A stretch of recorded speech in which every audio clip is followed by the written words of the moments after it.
Peggy 16.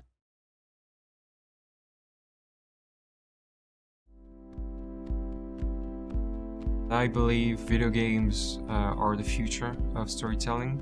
And I think this is just a prehistory of video games. We're just pioneers. This industry is just learning to walk on its feet right now. And that's what inspires me. It's being part of that incredible movement. This was my real father's camera. I want you to have it. That's so cool you remembered my birthday. But I can't take this. Of course you can. My dad would be pissed if I never used it, and now I know it'll be used awesomely. And I'll snag this picture as a symbol of our reunion. Cool? Since the beginning, we knew that we wanted to have some licensed titles. This is really something important for us because of the mood of the game and the nostalgic feeling we wanted to have. As we're a French company, we wanted to work with a French artist. A song, I think sometimes more than a score, give really something unique to a scene. We managed to have a blend between licensing tracks that we bought and original scoring made by Jonathan Morali. We knew that he has made some soundtracks for movies, but he has never done any video games before. We use also 2 tracks from Cinemator's band, and of course we wanted to have also other tracks from other artists, because following the same idea that for each episode you will have new songs, but for episode 1 we will have a song from Gonzalez. We are very proud to have a song from Gonzalez.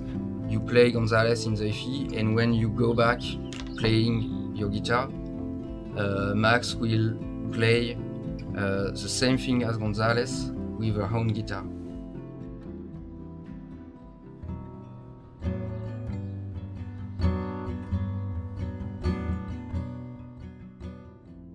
We have a song of Angus and Julia Stone, who are great artists also, and since the beginning of the game we have some Angus and Julia Stone music on a lot of scenes in the game. Their songs work very well with our game and with our mood. And also when Chloe is putting some music in her room, she will put a Sparkle Horse title, the great title with PG Harvey singing on this one. And we can use also the music to describe something more about the characters by their choices. For example, the music that Chloe we are going to listen is not the same as the one of Max. For this game, we knew that we wanted to deal with more intimate feelings, some nostalgic aspect. For us, Life is Strange is more like an indie movie sort of vibe, like compared to a blockbuster, it's more like a Sundance movie. So we thought that going for a realistic rendering wouldn't work this well for this project, because we really wanted to have this slow-paced and intimate feeling with the game, and we thought that having this hand-painting feeling would really allow the player, the viewer, to put some of their own imagination and on their own feelings to what they were looking for.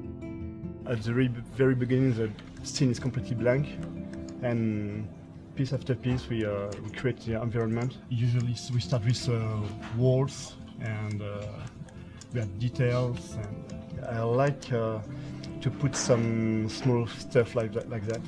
To put a small detail, just like it was your room, to add some story in it. We started to brainstorm a bit to what kind of story, what kind of setting would be the best for this kind of experience.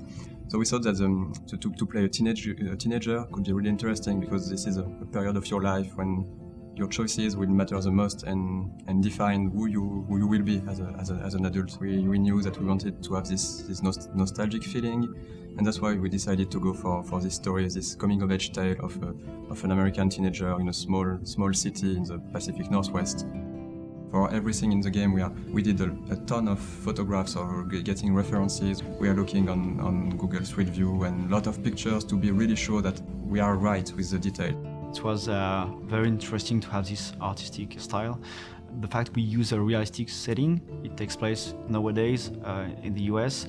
So at first the team wanted to recreate something that looks exactly like the real world. For the characters, it's exactly the same. There are a lot of research, so our concept artists are doing a lot of sketch about some characters.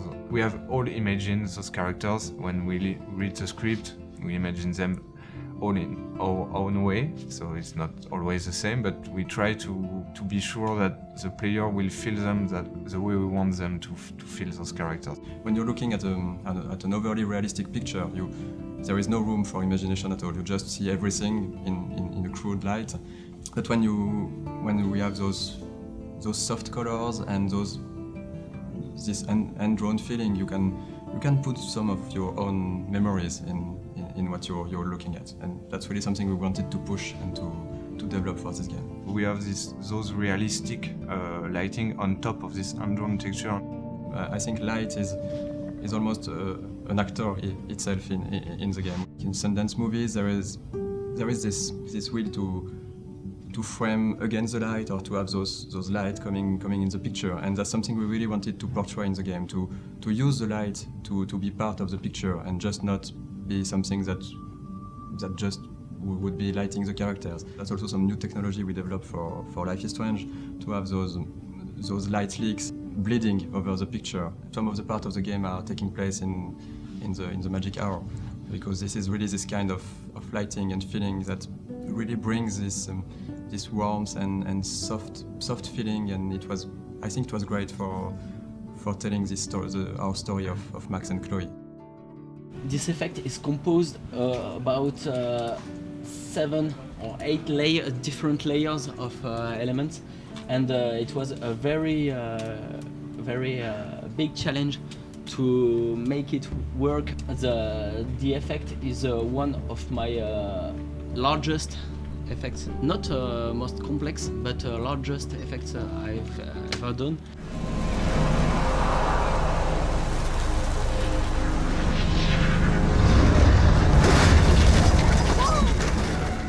The writer is based in the US. The script he creates is we're very proud of it. Yesterday, the audio director for the video sessions said once again that he loved the script. She looks like a model. That was her plan. Our plan. Get the hell out of Bigfootville and into Los Angeles. What about your mom? What did Joyce think about all this?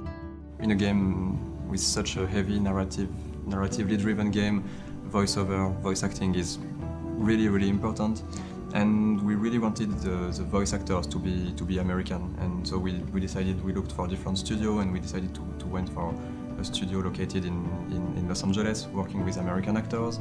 We attend remotely the sessions in Hollywood, in Los Angeles. So we have a day that starts 10, and around 6 p.m. we have to start the second day of the day and attend the recording session until 3 a.m.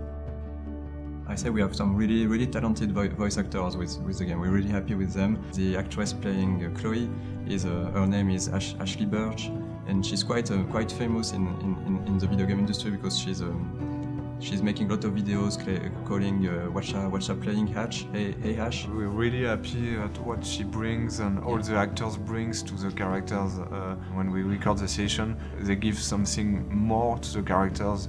Each session is really something unique, having this quality for the game. We are really, really happy with the voice actress we have for Max. Her name is Hannah Tell. We're really, really happy with the way she's portraying Max.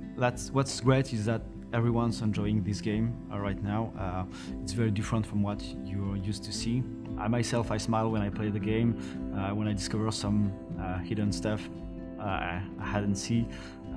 We have a lot of Easter eggs hidden here and there, and it's really an enjoyable experience.